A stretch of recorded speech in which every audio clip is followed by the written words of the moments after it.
I don't know where to begin on the next panel or moderator. I've introduced Ehsan to so many audiences so many times since I've met him, and I always feel like there's just not enough time to do him justice. But I'm going to say this, and he's going to be upset, but he really is a picture of courage, intelligence, strength, and conviction. We've had a lot of conversations over the years, sometimes a half a world apart. I usually start my conversations with him asking what country he's in. You haven't seen the brilliance of Ehsan Zaffar until you're walking down the street in Manhattan, having a conversation with him. He's got a phone in one hand where he's actually speaking to his staff, and the other phone he's ordering an Uber, and he's doing all three things without even missing a beat. His passion is equality for all people, and he truly walks the walk. He's a proud Angelino, and as he mentioned earlier, he often refers to immigrating to the United States as his family was fleeing war. It was the hard work of his parents that sparked his dedication to service. I'm going to stop there and just say that he has been a true friend. He's been a colleague that we count on. We're fortunate to have him as a lecturer in our Safe Communities Institute Public Safety Leadership Program, our Department of Homeland Security's CREATE Center Executive Program in Counterterrorism, and as a frequent guest lecturer, bailing me out last night in the Masters in Public Policy program in the Price School. He's one of the UCLA Bruins, however, we truly love. So please join me in welcoming Ehsan Zaffar. I have to say, I've worked with Errol, how many years now? At least half a decade, Errol, we've worked together. And when I first met Errol, I was like, this guy's not real. He's a nice guy. He's genuine. He cares about his students. I can see some people nodding, so I'm not the only one who thinks this, obviously. Cares about the people around him. And I'll tell you two real quick stories about Errol that exemplify Errol. One was, this is only a couple of months ago. So Arnold Schwarzenegger has a center here and teaches at USC, and I'd never met Arnold. And so Errol and Arnold, Errol worked for Arnold, and he said, hey, Arnold's outside, do you want to meet him? And I was like, yeah, of course, I'd love to meet Arnold. And we sit there and we're talking, and I'm only getting like 5 minutes talking to Arnold Schwarzenegger, and this is fantastic. And then Errol's like, I gotta go, my student's in office hours. And I think he has a question for you too, so you should join me. And part of me is like, okay, great. The bigger part of me saying, this is crazy, I want to talk to Arnold Schwarzenegger. Your student can wait, okay? How many times do I get the chance to talk to somebody like this? And I was like, well, if you're not coming, I'm leaving. My student's more important. I'm not going to make him wait, outside my office. So that's kind of story number one. Story number two is when I was really getting to know him, my former boss was Secretary Jay Johnson at the Department of Homeland Security. And I was at a trip in New York with the secretary, and I figured, Errol should meet some of the folks we were going to talk to from community organizations, faith-based leaders, and I invited Errol to join us. And I was like, Errol's going to come in. I'm just getting to know Errol, and I was like, he's going to hobnob with the people. Maybe he'll sit right next to the secretary, try to get in some FaceTime with the secretary. And lo and behold, Errol he was like, that's great, Secretary, good to meet you. And he was like, I want to just spend time with all the other people here. And when I go on some of these engagements, I end up spending hours and hours with people late into the night talking to clergy and other folks. And Errol was with me every step of the way, from morning, 6 a.m. in the morning until midnight for a week almost. And that just exemplifies his passion for the people that he works with, his dedication, and his spirit of service. So thank you, Errol, for putting this together. We should give him all a round of applause. So I think this is probably one of the best panels here today, if I can take that liberty. And that's because of the great panelists we've gathered today. And what we're going to try to do over the next hour or so is to talk about HVE in the context of dilemmas, of problems, and then solutions. And we're going to approach this topic from a variety of perspectives. So our panelists come from state and local and federal government. We have Suehaila right there, who is from a community grassroots organization in Dearborn, Joanna from ADL, and Thomas, who's still at the Department of Justice. So a wide variety of perspectives. And the way it's going to work is we're going to have 5 or 6 minutes of brief comments, and then the bulk of the panel we're going to devote to your questions, because I find that when you're discussing dilemmas or challenges or problems, the best way to get to those issues is to have a discussion. Right? This goes to, if any of you are lawyers here, you don't need to raise your hand because some of you may be embarrassed to admit. Jeffrey Korn has this idea of friction points, and he talks about friction points in the context of national security, how national security rubs up against these different areas. And I think HVE is very similar, right? The idea of countering violent extremism or homegrown extremism, and how that rubs up against civil rights and civil liberties issues, or how that rubs up against intergovernmental relations or funding and financing. And we've heard some of those challenges already, but we really want to focus this panel today on those issues.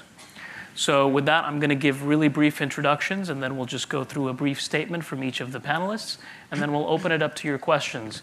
I've been told that there's this fantastic question submission situation going on here that I'm looking at, so I encourage you to submit your questions often and early.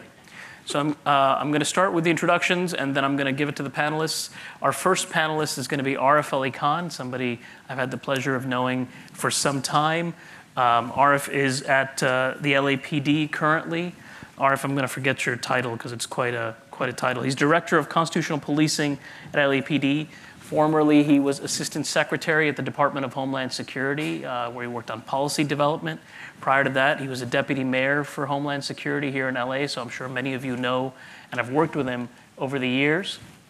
He'll be followed by Joanna Mendelsohn, who is an expert. She's a senior investigative researcher on extremism at ADL, where she's been working on really researching extremist movements from all areas, and for almost 2 decades. So quite a wealth of knowledge, and we're very lucky to have you.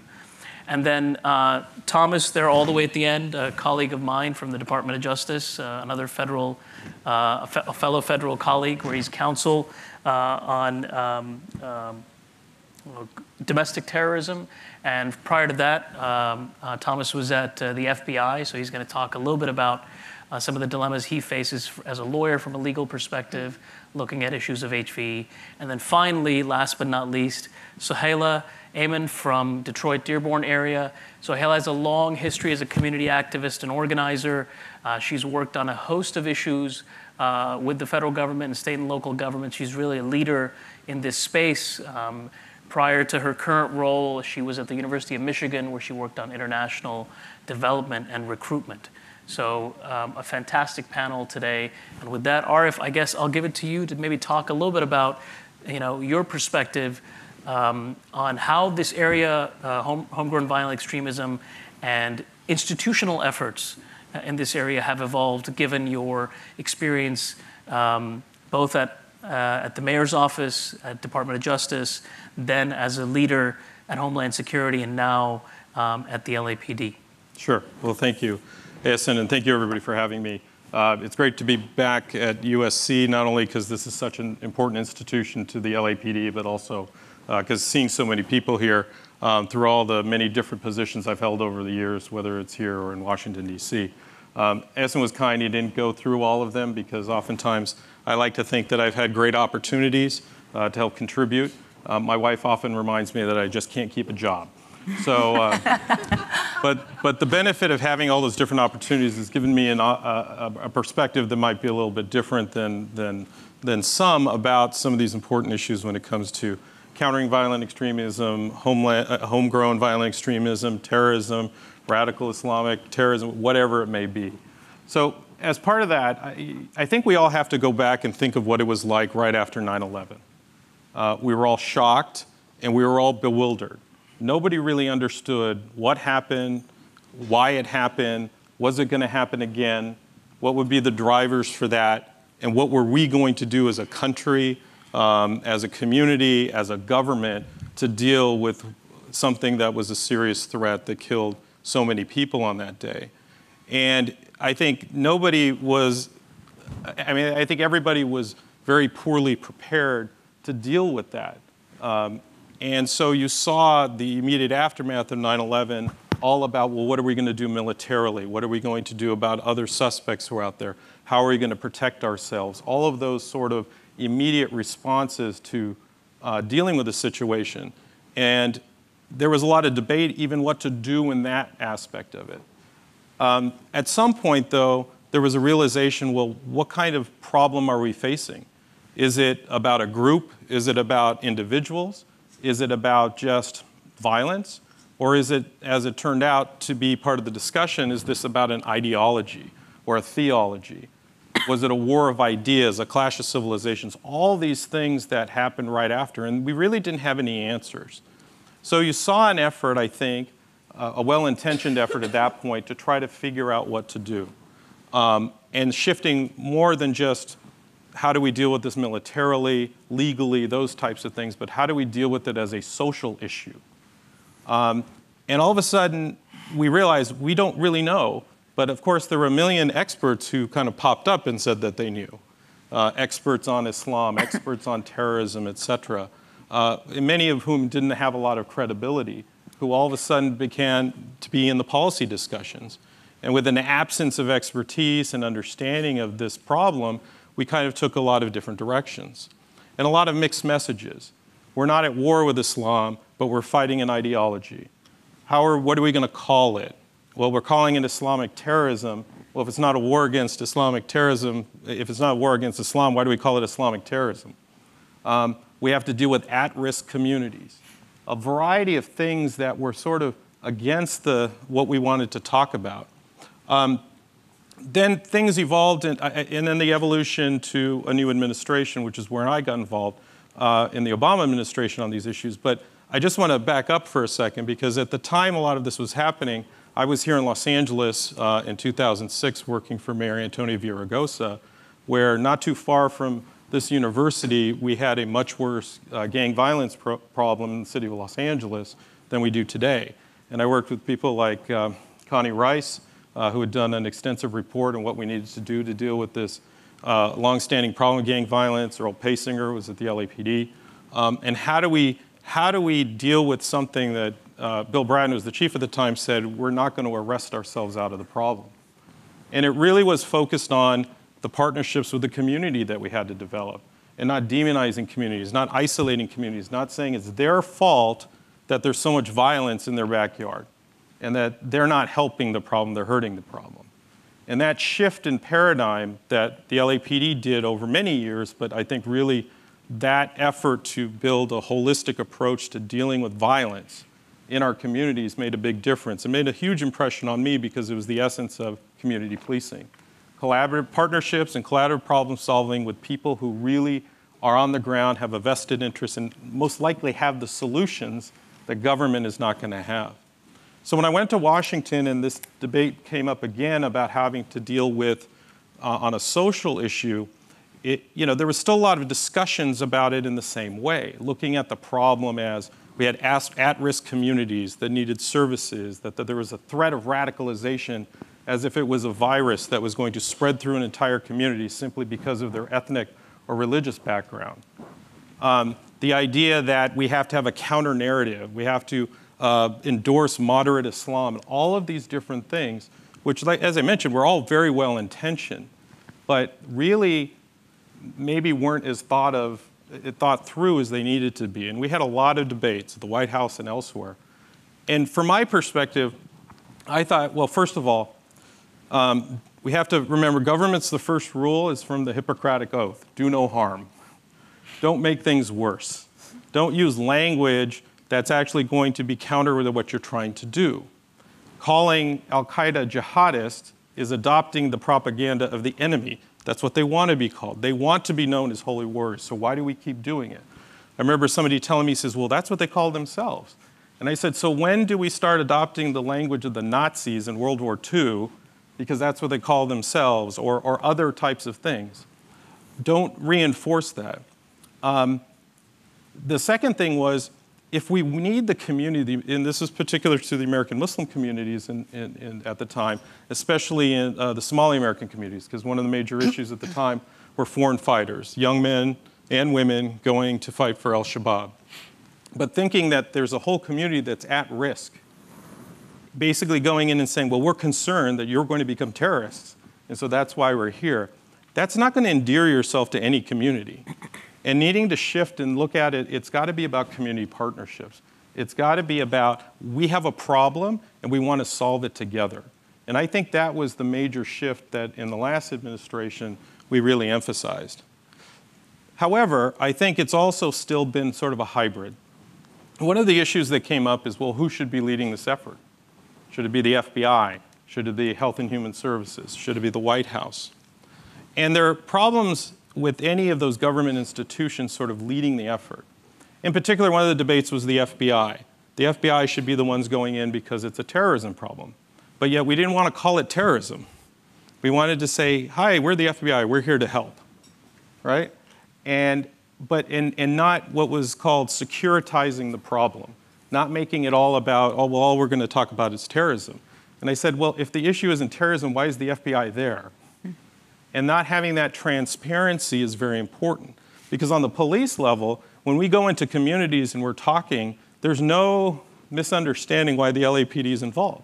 We want to help the community, but what we're concerned about is policing and violence. And the FBI needed to have that transparency when they went in, because that's how you're going to get that public trust, which really, I think, comes down to how we deal with this problem, however you define it, when it comes to the government, is you have to trust that the government is doing the right thing and has its best interests in mind, and also has its understanding of what its role is. And I think the challenge that comes with all of these issues is, and so how do you build trust? You build it through credibility. But when you say one thing and do another, or you basically pick who you perceive as a winner in a theological battle, you're losing credibility. So for example, and you see this a lot in Britain, where when they had a program called Prevent, wanting to support moderate Islam. Well, I always thought, why are you picking a winner in a theological debate? What credibility? First of all, what does that even mean? But when you do that, you undermine your credibility, where the government shouldn't be involved in that. So what should be the government be involved in? Violence. It all comes down to violence, which is, I've always pushed back at the idea this is about a war of ideas from a government perspective, a clash of civilizations. It's about violence. The government has a valid role in dealing with somebody if they are going to use violence for whatever reason. It doesn't matter what they think, what they like, what they prefer. If they use violence, that is when Tom and his folks, the FBI, have a legitimate reason to come in. And it's when we start getting into the ideological debate that I think government undermines itself and its credibility and loses that trust that's so important to try to deal with a very complex problem. Thanks, Arif. And I think one of the things that you brought up that might be ripe for discussion or when we get to Q&A is talking about violent extremism, especially from the government perspective, and how you talk about violent extremism. It matters. Lexicon, language, terminology matters.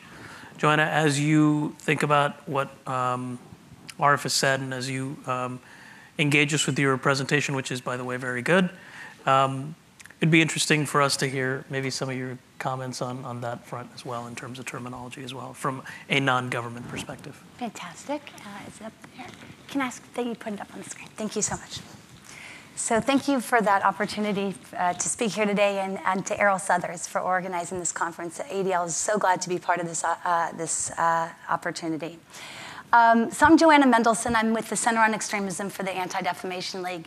And I want to lay out a little bit of the background, kind of what is the themes that we're seeing here domestically, kind of the backdrop of hate.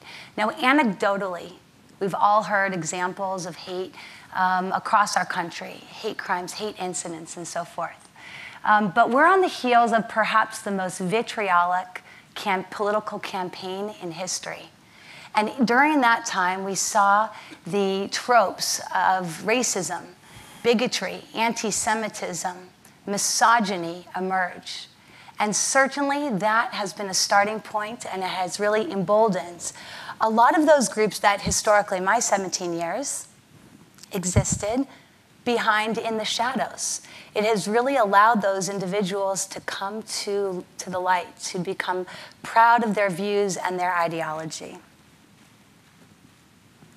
And so we saw for the first time ever the connection between our president and elements of swastikas and racism and hatred. Certainly emboldened and invigorated extremists across the continuum. But if you focus on just the extremists, you're missing a huge swath of our population.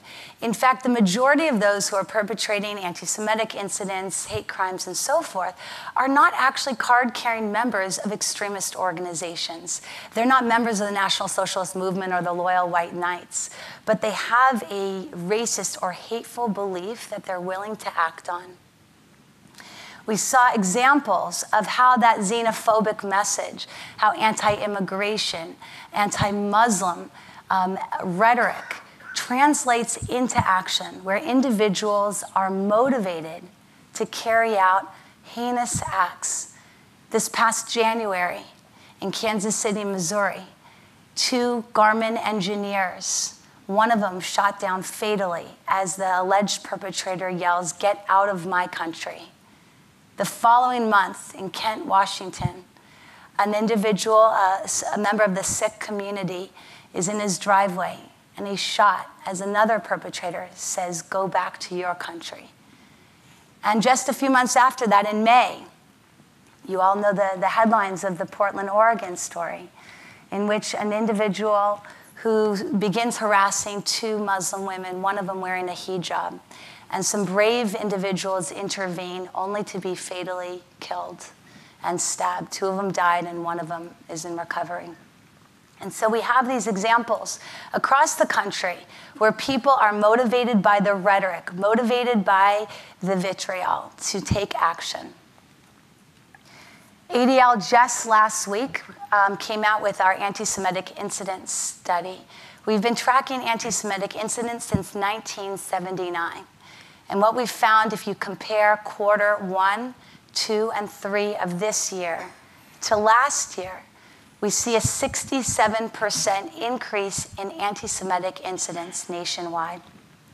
And if we dive down here in California, the number is not as egregious, but still high. 46% increase of anti-Semitic incidents that ADL has documented working with law enforcement, working with community groups, or working with the actual victims. Just yesterday, the FBI came out with their most recent hate crimes survey. And what we found with that is that there's been a 5% increase. But there's some glaring weaknesses within this report, because the majority of law enforcement agencies are not necessarily participating, or if they participate, as was the case last year, 88% of law enforcement agencies reported 0 hate crimes in their cities. Many of these cities are 100,000 people large. So we know that some of the information is not being accurately reported. Still, giving this as a litmus test or kind of a base, a starting point for what we're trying to understand, we see that African Americans continue to be targeted as the #1 racial group. When it comes to the Jewish community, we saw 50% of those crimes, 53% of crimes targeted the Jewish community. And from 2014 to 2016, we saw anti-Muslim crimes nearly double. In fact, this past year, the Muslim community, this was the highest number of the Muslim community being targeted since 9/11, where we saw a great backlash of retaliatory crimes.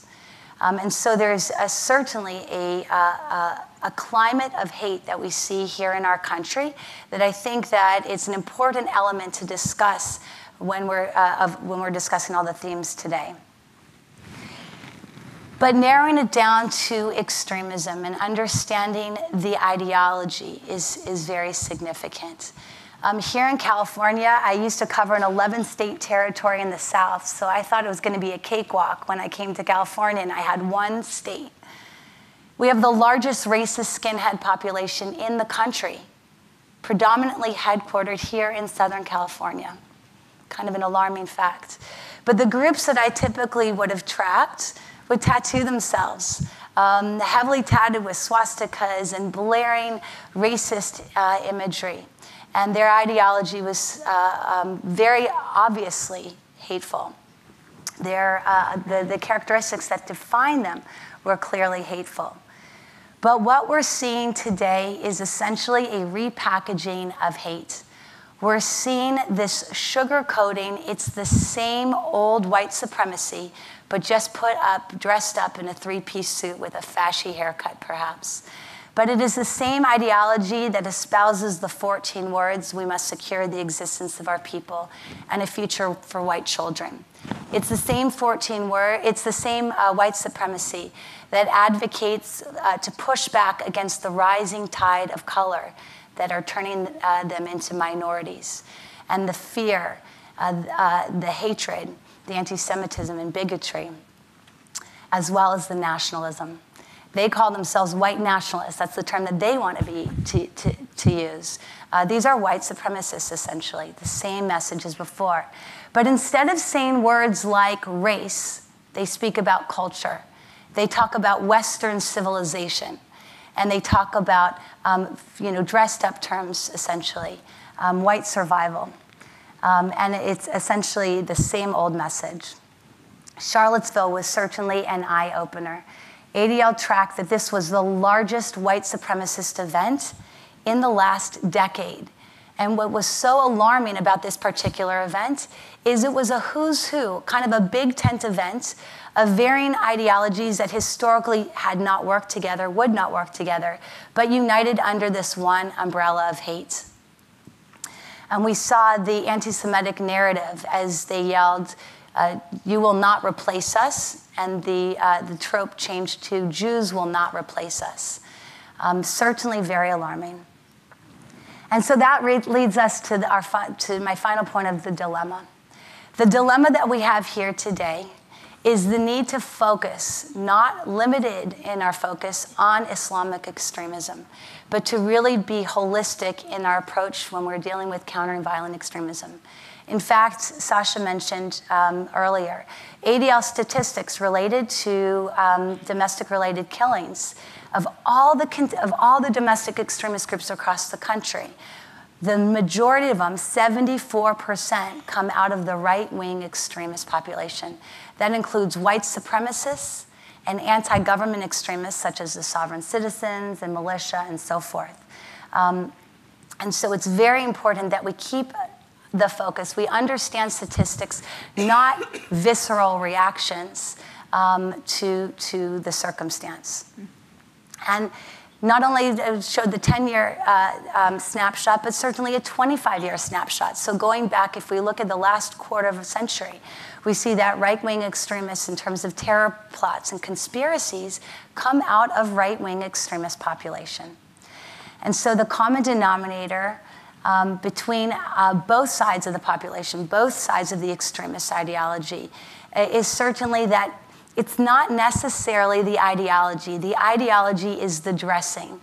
But just as our previous panel spoke about life after hate and the average Muhammad, that goes to the fact that you have to look at the recruitment, the vulnerability, the gaps within our society that make people act out, that make them feel like the other, that make them want to respond in a certain way. And in some ways, violence helps to justify their feeling of alienation. And we have to curtail that. Thank you, Joanna. I think you raise some points that dovetail really well with the work that you do, Tom. In terms of your call for focusing on a wider variety of extremists, what are some dilemmas in your work, Tom, that rise as a lawyer working at DOJ when you're looking at violent extremism and trying to parse between the different kinds of motivations and ideologies? Yeah, right. So, okay. I hope everybody's ready for a long list of legal definitions post-lunch. I wrote them all down, and it's 10 pages or so. It's going to be great. You're going to love this. In all seriousness. No PowerPoint, Tom? No PowerPoint today. There will be a quiz after. Reading. No, I'm just going to read it verbatim off this piece of paper. No, in all seriousness, there is one concrete thing that we can do right here and right now to advance the cause of the CVE cause. And that is, in my view, to develop a common vocabulary in connection with what we mean when we say certain things affiliated with terrorism. Domestic terrorism versus international terrorism versus homegrown extremism. What do these mean, specifically and precisely? These terms are bandied about with wild, with reckless abandon anytime that somebody gets up in front of a community group or organization. And that is a problem in my view. I've listened, of course, to the previous the panel members, and many of whom have already articulated what I'm going to tell you right now. Namely, if definitions and labels shift with the political wind, that's a problem. If labeling and characterizations are weaponized and deployed towards shaping a particular narrative or scoring political points, that's a problem. If brown folks or Muslim folks within the United States who kill large numbers of people or who just kill a couple of people are terrorists, whereas their white brethren who do the same exact thing pursuant to an ideology are lone wolves or mass shooters or deranged dudes that live on a farm, whatever it might be, that's a problem, right? If countering all forms of domestic extremism, as was noted before, is indeed the objective, then understanding the distinction between domestic terrorism and international terrorism and homegrown violent extremism is absolutely imperative. So you can't craft, in my view again, imprecise vocabulary leaches any countering violent extremist effort of its effectiveness, and that's a problem. So at the end of the day, if you can't craft a forward-looking or forward-leaning policy prescription for a problem you can't even define, right? And so presumably everybody here today is here to try to bolster our CVE, our collective local, state, and federal CVE efforts. And I have to say up front, I'm not a CVE guy at all, frankly. I'm a DT guy. I do domestic terrorism. I provide counsel to the National Security Division of the Department of Justice on issues in connection with domestic terrorism. So when it gets to my end of the spectrum, the CVE thing is done, okay? We're not in that area or space anymore. So why am I up here? I'm up here to address these specific, precise legal issues that are frequently deployed in any conversation in connection with countering violent extremism, with a view towards hopefully underscoring the importance of developing a common vocabulary in connection with this stuff. And so let me elaborate a little bit on that. And I invite you to consider a couple questions. And this is probably a good chance to, we're going to do the gizmo thing with the questions thing, please fire away so we can field these on the back end. So here are some common questions that I would invite you to consider. There are only 25 of them. No. Can one be charged with the crime of domestic terrorism? These are, don't expect you to answer them right now, but just ask yourself, as practitioners in this field, do you know the answers to these questions? Can one be charged with providing material support to a domestic terrorist organization? Is there a domestic terrorist organization list analogous to the foreign terrorist organization list? Is hate speech a hate crime? Is it domestic terrorism? Is a hate crime the same thing as domestic terrorism? What is a homegrown violent extremist, and how is it do you distinguish it from a domestic terrorist?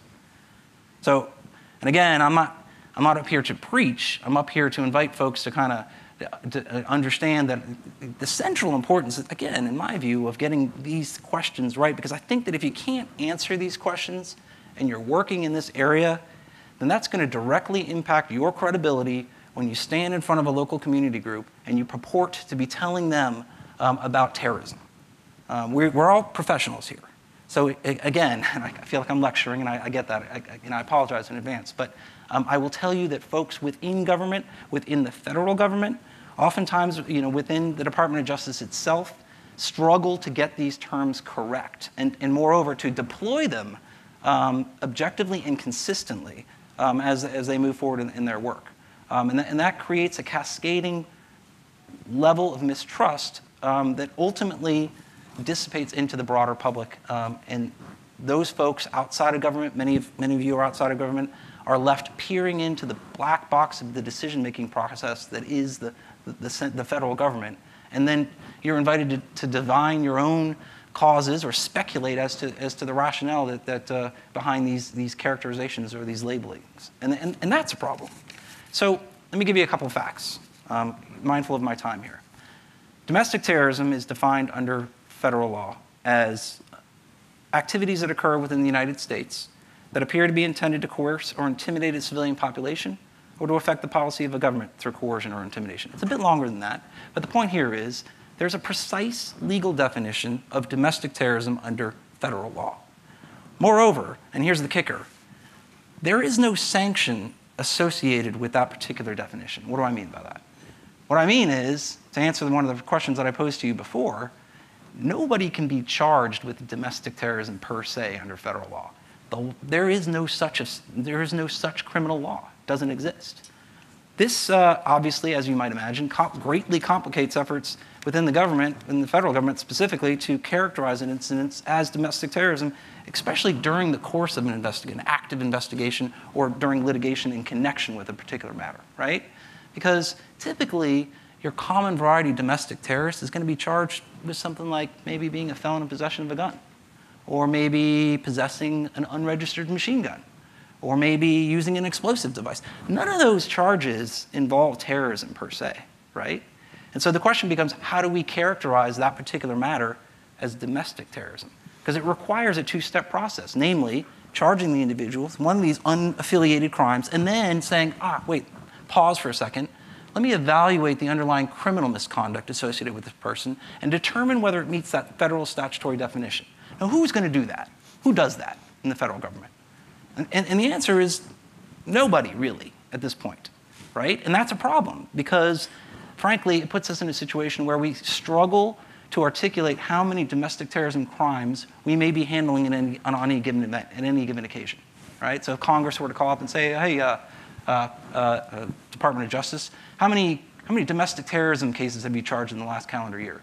Well, gosh, it's hard for us to say, right? Because most of those prosecutions involve, again, not to belabor the issue, but crimes that have nothing to do with domestic terrorism, right? And so it's hard to tally them up.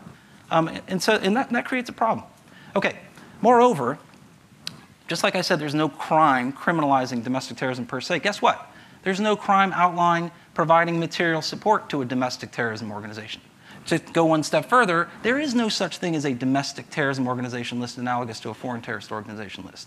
If any of you guys have these as questions, I'm answering them all for you right now, but so far. And there is a long line of Supreme Court precedent case law that extends far back, and which I will get into on a different occasion during a longer presentation, that supports that. So the upshot is, whereas it may be a criminal offense to provide material support meaning, by the way, anything from sending money to providing legal guidance to these organizations, et cetera, whereas it is a criminal offense to provide material support to ISIS or Al-Qaeda, it is not a criminal offense to provide material support to, say, for example, the KKK. That's not against the law here. Hate crimes are not mutually exclusive with domestic terrorism. What do I mean by that? Best way to illustrate this is to ask you to consider the Dylann Roof case, right? In Charleston, South Carolina, where Dylann Roof murdered, I believe it was 9 parishioners in a predominantly black church. Did he commit a hate crime? Absolutely he did. He purposely went into that church with a view towards murdering the people in the church because they were black. Is he a domestic terrorist? What do you think? Anybody? Again, everybody here, we're doing CVE work. Is he a domestic terrorist? Absolutely. How is he not, right? In his post-arrest interviews, in his manifesto that he wrote, he indicated that, no, not only did he want to kill black people, he wanted to foment a race war. That was his design, right? So as a result, he clearly is a domestic terrorist, yet his offenses were typically framed almost exclusively in the context of hate crimes. But the larger point I'm trying to make here is hate crimes are not mutually exclusive with domestic terrorism. A hate crime can be a domestic terrorism offense, and vice versa. Not always, but a lot of the times they are. Okay, A couple other points to consider before I wrap up here. If building trust, and again, if building trust in certain communities is the objective, then we have to emphasize the government's efforts to combat domestic extremism that's been directed against Muslim American communities and minority communities within the United States. When's the last time you heard a press release about the government's efforts to prosecute folks who have perpetrated violence in the name of a given ideology against Muslim American communities? Doesn't come up all that often, right? I mean, but the fact of the matter is there are dozens of examples over the past 2 years alone in which the federal government, as well as state and local governments, has successfully prosecuted domestic terrorists who are engaged in violence against Muslim American communities. This is something we need to emphasize and highlight. I mean, if you're going to go before a Muslim American community or a community group and talk about CVE, what better way to demonstrate or to build credibility and trust than to say, here's a catalog of those cases where the federal government has prosecuted domestic terrorists who are targeting your communities. And they're disgruntled white dudes. See, we take this seriously. Terrorism is terrorism. It's not a partisan issue, right? You only hear a certain narrative because, frankly, there are structural issues that give rise to that. But the notion that the federal government treats them differently is nonsense. It's just not the case. We need to do a better job of messaging that to broader communities.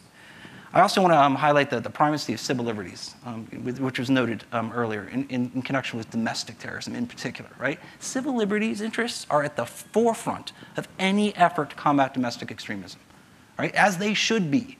Domestic terrorism is, in a sense, qualitatively different than international terrorism. We're dealing with our own, okay? And there are folks within our society that subscribe to some pretty crazy things, and they are entitled to do that until, as was noted earlier, they perpetrate those things through violence.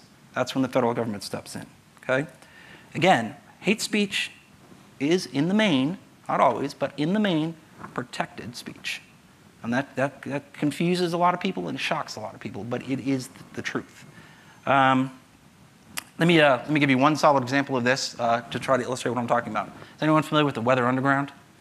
This is a domestic terrorist organization that was prevalent in the late 60s and early 70s, responsible for scores of bombings across the country.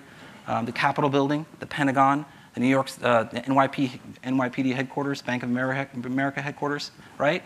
So in the 7 years that the FBI investigated these folks, how many Weather Underground operatives were ever federally convicted of a federal offense? 0. How many people were convicted overall in connection with the Weather Underground investigation? At least 3. And you know who they were? The FBI director, the FBI deputy director, and the director of intelligence for the FBI. Why? Because what they did was sanction illegal wiretaps in connection with the investigations associated with the Weather Underground. And they were charged accordingly because they violated the civil liberties of folks associated with the Weather Underground. That alone underscores the centrality of civil liberties interests in connection with domestic terrorism investigations and prosecutions. All right, look, so domestic terrorism has been with us since the dawn of the Republic. It remains a pervasive threat. As was noted earlier, the ideologies range across the spectrum, but from a legal perspective, they're immaterial. It doesn't really matter. The animating principle is violence. So I'm going to leave you with one trivia question, and then I'll close. Who was Leon Shulgaz? Anybody? It's your turn to shine. Anybody out there? All right, so this is a domestic extremist, an American citizen, an anarchist extremist who murdered, or I should say assassinated, a sitting US president. Who was the president? Come on now. I know it's after lunch. McKinley, right, in 1901. So I stress that this should, again, like signal to you the importance of domestic terrorism, right, in this conversation. Namely, I'm not aware of any other terrorist that has assassinated a sitting US president. But yet a domestic terrorist did so in 1901. So I'll close on that in turn. Thanks, Tom. Tom and I met yesterday, and I asked him to guest lecture in my class. And after this, you have so many cases and facts at the tip of your tongue, and you ask so many good questions, you have to come and guest lecture in my class. Happy to do it. I think one of the trends that is kind of coming up is the identity of the individual that HVE work is designed to assist. Right? I mean, who is the target, for lack of a better word? Is it a white supremacist? Is it an ISIS-inspired extremist? Is it somebody who merely commits violence? Is it all of the above? So, and there seems to be, Tom, based on what the remarks you brought up, confusion even inside the government and people who are practitioners on this issue as to who that person is. So Suehaila, as you talk about these issues from the community perspective and from your work, one thing to maybe elucidate or think about is how has that kind of confusion or dilemma cropped up in some of the work that you've done with communities and community organizations? So the gentleman with the acronyms comes to the community members across the country, and they begin talking about their programming. And as our panelists have mentioned, they don't exactly bring forth an opportunity to build trust, to build relationships. The community that I'm from in Metro Detroit had the understanding of issues within the global sphere that we can't wait for somebody to come to us, we have to go to them. And immediately post 9/11, we, as a community, as leadership within that community, went to the FBI during the time that they were conducting sweeps in our community to begin facilitating a conversation and saying, you have a job to get done. We need to protect the civil rights of our community members. How can we come to the table and have a conversation so that we can ensure that all parties are protected? This is something that turned out to become an opportunity that the government took and tried to implement across the country. But this was done at the encouragement and insistence of community leadership rather than the government coming to us to do so. So that's where we created Bridges, which was building and still is building respect in diverse groups to enhance sensitivity. The issue that we continue to face is, though we have discussions on important issues that impact communities, not just the Muslim community, but immigrant communities across the country, we continue to push back against policy and the fact that policy doesn't always support the concerns that we have, and that it's very difficult in a very slow-moving train to try and get anything changed. So we end up, and probably Ehsan can attest to the last decade of having conversations on issues when it comes to flying. So the terror watch list, the no-fly list. We were constantly having the same conversations because we can't begin to change policy at the top levels, but at least we can begin to engage in building relationships with one another. Detroit is a city that had the opportunity to build quality relationships with its government agencies, whereas you have not seen that across the country. This is why, if anybody noticed during the time that the travel ban, what we call the Muslim ban, because it is banning Muslims from the United States, came into effect, you saw New York, Houston, Boston all going through issues of extreme mistrust with government agencies, issues of not being able to have proper communication with their organizations and agencies that they were working with, whereas in Detroit, we didn't have those issues because we had built these strong relationships. But that trust wasn't easy, and it wasn't easily established.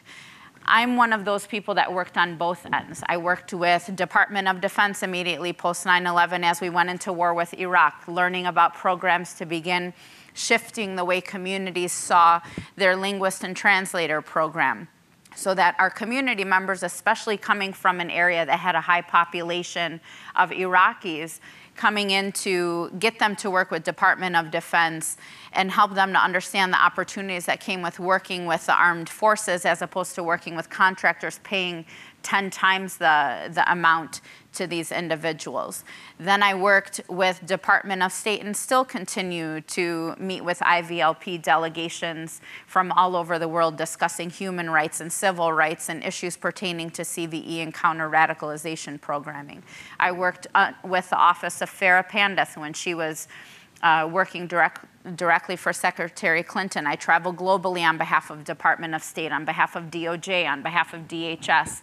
I've been on the inside on the government level and understanding how these programs are supposed to protect our communities, but instead we're marginalizing us as Muslims in America. And I watched that shift go from broadly protecting all communities against hate and violence and broadly focusing on initiatives that would help to counter that narrative, to then hone in and focus on American Muslims. And then create programs that would ultimately target them and marginalize them. And I always found it interesting because Dearborn at the end of the day is the boogeyman in the United States, right? Dearborn is the largest, Metro Detroit is the largest concentrated population of Arabs outside of the Middle East. You can come to Dearborn, a city of 98,000 residents. They say 33%, we believe we're over 45% of the population is Arab, and the majority of that Arab population is Muslim, where you don't have to learn how to speak English in the city of Dearborn because everything is catered to our community because of that large population. People hailing from Lebanon, Yemen, Iraq, refugees now coming in from Syria. The population continues to grow, yet we would get people coming in from the government level to come and talk about CVE in a city like Dearborn, which is predominantly the Muslims in Dearborn are actually Shia Muslims. So you're coming to talk to me about ISIS seeking to inspire Muslims. This isn't going to be the town. You may have, you should have done your due diligence before coming to Dearborn to have this conversation because we're on the receiving end of their hate as well. So the conversations then began to turn, and we began to have more meaningful dialogue as to why these programs are negatively impacting our communities. And instead of bringing some of these programs into our community, we began to push back and say, why don't we start to have dialogue and conversation that's actually going to get us to a turning point rather than continuously putting us into a position of having to beat our heads against the wall, having conversation that's not going to get us anywhere. And when you see community members like myself, I travel globally, I have been for the last 17 years. In my lifetime, I've been wearing hijab for 32 years. I've never feared walking out of my home like I do now, like I have for the last 3 years, that even on my flight here, I had somebody make comments, bigoted comments towards me because I dropped my pen and interfered into his personal space in the airplane aisleway to retrieve my pen. To the degree that I've had people throw beer bottles at me, spit at me, make bigoted comments, shout at me that I should take off my hijab because now I live in America, or speak to me slowly thinking I don't speak the English language until you hear this Midwest, Michigan nasal accent that did not come from the Middle East. So beginning to change people's perceptions starts truly at the grassroots level, to the point that we were on a reality TV show in 2011 that TLC did called All American Muslim. And that's when I truly began to understand, even though I had been working across the country and globally on a lot of these initiatives, truly began to understand the level of hate that was here in the United States that people had towards brown people or people of different faiths and colors. Because the backlash we received over trying to humanize an image of an American Muslim was so bad that we received death threats, that all the media I was doing was to counter that narrative. Hey, we're normal people getting married, having children, trying to get on with our lives. But it still ties in on humanizing Muslims in the United States to tying into how people within politics, within the government sectors, within the private and public sectors need to understand that this is a community that is willing to work with you on issues if we address them at the broad scale that it is. Hate and violence aren't specific to any religion. They're not specific to any culture. And in order for us to begin addressing these issues, we need to begin looking at them for what they are. Because at the end of the day, if I, as a Muslim living in America, am not protected by the government that has sworn to protect and serve me, and I feel like all of these programs are marginalizing my community and not addressing the bigger issue of white supremacy and others that I'm being sent by our U.S. attorney and by their offices to go speak to or attend sessions that are providing us insight and information, like NIJ with the National Institute for Justice, when they had their CVE summit last year, to have to go and say, why am I listening to study upon study Number one, perpetuating misinformation, stereotypes from academics, which makes it even more frustrating that you're sitting in a room listening to people talk about your faith, talk about programs and initiatives like Bridges and the town hall forums that were established by, really started in the heart of Michigan and were established by community leadership, and talking about them in a way that changed the narrative, making it a government program and a government policy when that wasn't the case. Or listening to these misconceptions being perpetuated to only have to correct them and stand up and say, why are we not having a conversation about the realities of what's happening in this country? Because the last time I checked, Dearborn, which is if anything supposedly is going to be happening, wouldn't you think it would happen in the largest concentrated population of Muslims in the United States? Yeah, the issues we deal with have nothing to do with CVE, have nothing to do with radicalization, and have everything to do with American societal issues like the opioid epidemic, mental health, domestic violence issues, women's issues. So we need to begin having a real talk about how we approach communities, how we begin to build relationships with them, and what that relationship is supposed to look like. Because if we want to be able to start getting down to the nitty-gritty of what the issues are, we need to be able to look at each other as human beings and start to connect. Because if you can't hear my story as a person who's discriminated against, as an American Muslim, born and raised in this country with family roots that have been here over 150 years, then I don't know where that conversation is supposed to start. So usually I'm that person that they send, like, go yell at somebody. and that's really where my involvement comes, because I've been in both spheres of the work. I've worked on the government end, supporting initiatives, supporting opportunities to engage nationally and globally, and then being on the receiving end of understanding that these programs, though they're supposed to help my community, have done nothing but further marginalize us in a political current political setting that is just proving that to those of us who are just sitting back and watching, that we feel really nobody really does care about what's happening to Muslims in the United States or how we're being impacted in a negative way.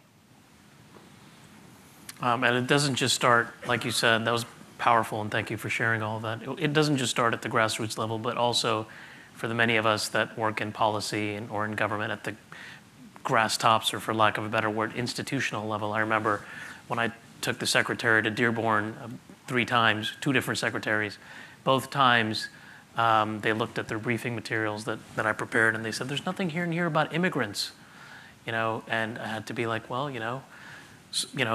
the Arab American community in Dearborn and Detroit has been there for 4 generations, right? So going to talk to them about the importance of immigration and is like going to talk to any other American family that's been in the U.S. for 4 or 5 generations. It's not really the resonant dialogue or dichotomy in terms of having a conversation with them. So we are very short on time, but I want to get 2 questions in that have been upvoted by all of you, and they tend to track our theme of the importance of terminology and how that determines the identity of the individuals that we are working to engage with or to keep the country safe from. The first question I'll give to Arif and Tom, and I'm going to read out the question. In order for an act of violence in the U.S. to be considered terrorism, it must be tied to an FTO, or foreign terrorist organization. What is stopping the U.S. from a domestic terrorism statute? So Arif, I'll give it to you first really quickly, and then Tom. Sure, I don't think there's anything stopping it. I think, though, the core of the issue is what are we calling terrorism as a general matter. I think Tom did a great job of defining what terrorism is as a legal matter, but I think, as somebody else said earlier, terrorism is a term that's been weaponized and has become such a politically loaded term that it's in many ways lost its traditional meaning. I personally wish we would go back to the T word. And the traditional definition that terrorism is when you use violence to promote a social or political objective. That's the definition that's existed for centuries, and it was very easy to understand what that meant. Now it seems to be defined more by who committed the act than what they did. We want to apply that label to any situation where maybe several people are killed, and it loses its meaning, where it's very important to understand, because the reason I focused on why violence is important in terms of what the government does is because in the United States, you can think whatever you want. You can believe whatever you want. You can say pretty much whatever you want. The one thing you cannot do is, as part of that objective that you might be saying or that perspective, is to hurt other people. You just can't do it, regardless of what you think, believe, etc. And when you do that, it's called terrorism. CVE, it's a well-meaning euphemism, but the euphemism is not about terrorism. CVE was the term that sort of developed, so we didn't call it Islamic terrorism. But one of the challenges we have in the debates and the things we're talking about right now is, well, CVE should include white supremacy and other types of extremist movements. But the reality is it's still in the lexicon because it's a euphemism about terrorists who might be Muslim. And if we just label it as terrorism, I just think we could do that. Unfortunately, as a good friend of ours often tells me, he says, Arif, you've lost that war, give it up and move on. But I can't, because I just think if we return to that term, we would call it what it is, and it's about the violence. Very quickly. First of all, it is not true that terrorism only concerns violence done in the service of a foreign terrorist organization. That is not true. Okay, so let's dispel that right out of the gate. Okay, in support of that, I would invite you to consider recent remarks by the Attorney General in connection with the Charlottesville incident, in which he characterized that matter as domestic terrorism. Moreover, recent remarks by the Deputy Attorney General on several occasions, one of which was before the ATAC conference, a terrorism conference in Utah, he specifically enumerated several instances that he viewed as domestic terrorism. And my former boss, the Assistant Attorney General for National Security, John Carlin, made a speech at George Washington University in which he characterized a string of offenses as domestic terrorism. I'm spurting this out so you guys can write this down real quick. And actually, these are official pronouncements by the Department of Justice. So it is not true that terrorism only concerns violence done pursuant to a foreign terrorist organization. Number two, this notion that we should fashion some sort of a statute that would criminalize ideologically motivated crimes of violence that are not connected to a foreign terrorist organization has certainly been considered and continues to be considered within the government. I would invite you to take a look at several lawfare posts. It's a blog out there that have taken this issue up and considered it from both sides of the spectrum, both for this ideologically motivated crimes of violence statute, a federal statute, and those that caution against passage of such a statute, to get an idea of the debate surrounding it. So I want to get to the other question. So we have time for one more question, and I'm going to give that to Joanna and then Suehaila, and with Suehaila. And I'm going to change the question. I think it comes from my friend in Macedonia. You right there? Did you post the question? Somebody else did. Okay. Another person from Macedonia. I was in Macedonia a few months ago. I was, yeah. It was a pleasure. Where I met you, sir. So I'm going to take the last part of your question. And pose it to Joanna and Suehaila, because I think that ends us on not only a positive note, but a note that talks about how we're working to change or overcome some of these challenges and confront some of these dilemmas. So the question is, who is responsible for linking the term terrorism to Islam? But the more relevant question that I want you guys to answer is, what are you doing to change that? And I want you to think about it broadly. Right? What are you doing, especially in the community or working at ADL, to change this perception, that terrorism is primarily associated with Islam, or most terrorists are ISIS-inspired and not others, and the government is only interested in engaging with terrorism from that perspective, ISIS-inspired or American Islamic terrorism. So what, Joanna, you first, and then Suehaila, what are you or your organization's working on to change that perception, both inside your organization and outside? So I spoke about the groups operating in the shadows, and I think it's our mission at the ADL to shine a spotlight, to really identify the behavior, the groups, and to create a proper contextualization. these groups, like, for example, alt-right. It's a fancy term, right? But understanding what are they about, who are the people, who's involved in this ideology, and being able to articulate it, contextualize, and be accurate on the information that we're putting out. There's so much fake news out there, and it's hard to grasp what is real and what is not. And I think our lane is spotlighting and trying to change that narrative to identify extremist behavior of all types, but really understand how both the white supremacist narrative as well as the anti-government narrative is just as important as some of the other forms of extremism, specifically Islamic extremism. Thanks. On a grassroots level, what we're doing in Metro Detroit, I sit on a lot of boards and committees, so I can't speak specifically to one particular organization, but across the board, we're beginning to change the way people look at American Muslims by ensuring that our community is properly and being given the opportunity to share their stories, to change that narrative, to dispel misconceptions and stereotypes, building a generation of future leaders who are able to go out and be those agents for change. Not only are they beginning to take back their stories, why pushing themselves, for example, on organizations, on groups. We do a lot of interfaith work, a lot of civic engagement. We have young people running for office. This isn't new to our community. We've been doing this for decades. And our interfaith and intrafaith model is being used around the United States. So the fact that we're actually stepping forward and saying, you should not be having a conversation about Muslims without Muslims being at the table.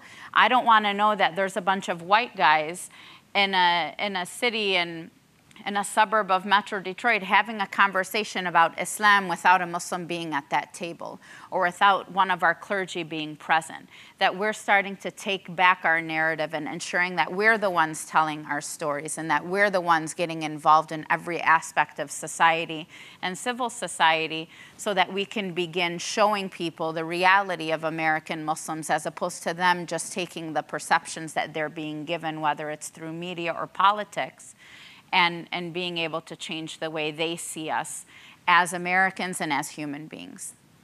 Thank you.